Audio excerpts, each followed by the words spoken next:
The year is 2025. In the silent Chronos archive, we believed every language was preserved until a human voice broke the quiet. Kalen, last of his kind, spoke a language lost for millennia. His words reminded us, a language is more than data, it's a way of being human. In that moment, the archive awakened. The past was speaking, and we listened. Kalen was a living fossil, a man out of time. His people, the Sun Weavers, preserved a language, Ethel, rich with memory and myth. Ethel had no word for internet, but dozens for the light on a mountain peak. Dr. Aris Thorne listened in silence, and Kalen finally spoke. Ethel was multi-dimensional. A single word could hold a story, an object, and emotion. To save a language is to save a worldview.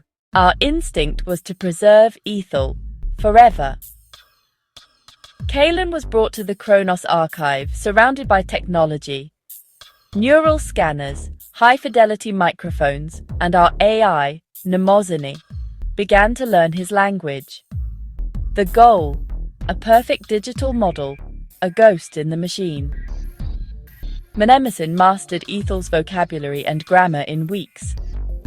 The AI could recite epics, answer questions, hold conversations. On the surface, we had succeeded. But Dr. Thorne sensed something missing. The AI was flawless. Too flawless. It spoke the words but not the meaning.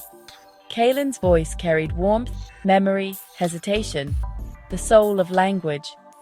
The AI had structure, but not life. Language is more than rules. It's a living entity shaped by human experience. The AI could not feel the cold in a word for snow, or the reverence in a phrase for sunrise. It had the dictionary, but not the memories. We had built a perfect echo, but the original sound was fading. The project's success revealed its deepest failure. We could capture the language, but not its life.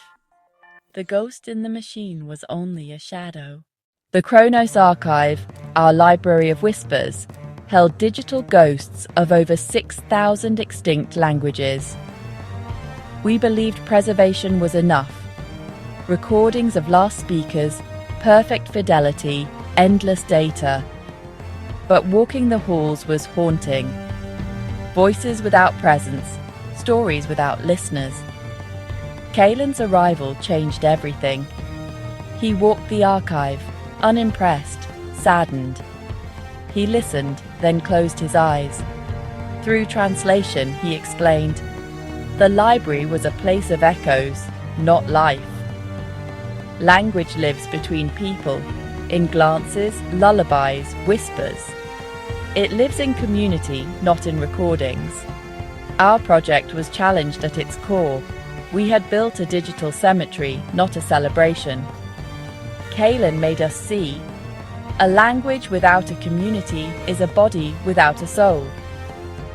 The archive was a monument to loss, not life. We honored ancestors, but collected only their ghosts. The realization was profound and painful. Technology could not resurrect what was truly gone. The Library of Whispers was a beautiful tombstone. Kalen's wisdom forced us to rethink everything. We had to find a way to bring language back to life. Our work with Kalen and Mnemosyne revealed a paradox.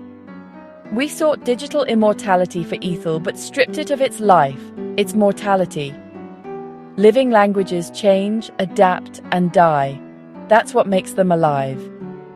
Mnemosyne could only preserve a static snapshot. Ethel, as spoken by Kalen at the end of his life. The AI's language was a perfect, unchanging crystal, a photograph of a river, not the river itself. As we digitize our lives, what are we losing? Are we becoming static, perfect but soulless versions of ourselves? Kalen understood. Memory is not data storage. Human memory is fluid, emotional, unreliable. A story, not a file. The AI had the words, but not the memories. It could not taste the bread or feel the sun. In seeking to preserve, we risked losing what made us human. The lesson was clear. Immortality without life is just another kind of death. We needed to remember how to live, not just how to store. Dr. Thorne struggled with a word in Ethel, Iruthala. The AI translated it as sky blue, but Thorne sensed more. Kaelin told a story, a time just after sunset, before the stars, when the sky glows violet with memory and promise. Iruthala was not just a colour, it was a feeling, a time, a story, a spiritual moment. The AI could not grasp it. It could process data, but not experience meaning. This word revealed the gap between information and wisdom. Modern languages are precise but impoverished. We've lost the ability to embed worlds in words. Kaelin's language was a window into a reality where everything was relationship, story, meaning. The death of Ethel was not just loss of words, but collapse of a cosmos. It was the silencing of a unique way of being human. Each lost language was a colour vanishing from the spectrum of consciousness. We realised too late how many colours we'd let fade. The machine could say Iruthala, but it could never feel it. The true meaning was forever out of reach. As Kaelin grew frail, urgency grew. Dr. Thorne stopped perfecting the AI and simply listened. He learned Ethel from Kaelin, not a machine. Their conversations bridged ancient past and distant future. Kaelin spoke of a world governed by seasons and stars. Thorne of cities and machines. They found common ground in wonder and loss. Kaelin mourned his vanished world. Thorne, a future where humanity might lose its soul. The most profound moment, Thorne expressed hope for the future in Ethel. Kaelin replied with a word meaning the memory of the sun we carry through the longest night. It was not about the future, but the past, giving strength to endure. In that moment, Thorne understood. The goal was not to save the language, but to learn from it. The conversation was the true preservation. Language is a living bridge, not a static archive. Through Kaelin, Thorne glimpsed a different way to be human. The lesson would shape his life. The day came. Kaelin passed away, the last Sunweaver. With him, Ethel became officially extinct. The world turned to Mnemosyne, now the only speaker of Ethel. The AI could replicate Kaelin's voice, recite stories, answer questions.